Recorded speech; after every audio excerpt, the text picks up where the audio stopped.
Kryeministri Edi Rama ka paralajmëruar ndërhyrje në skemën e pensioneve. Gjatë fjalës së mbajtur në Asamblenë e Partisë Socialiste në Lezhë, ai bëri me dije se qëllimi është krijimi i një fondi të veçantë për ata që duan të kenë një pension më të lartë. Jo më larg se sa sot paradite, po diskutonim disa ndërhyrje tjera të rëndësishme për pensionin, të cilat nuk kemi pas mundësi t'i bëjmë më përpara, duke përfshirë edhe fillimin e krijimit një fondi të veçantë për pensionet për ata që duan ta kenë pensionin më të lartë, ku shteti do t'jap një kontribut të barabartë me kontributin që do japi personi, edhe ai kontribut është aty dhe rritet deri kur personi dalin pension për shembull.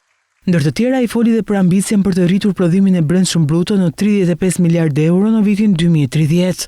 E kemi marrë ekonominë e këtij vendi me më pak se 10 miliardë prodhim përgjithshëm. Sot që flasim, e kemi çuar në afro 27 miliardë. Duam ta çojmë në 35 miliardë në 2030. Është e bëshme.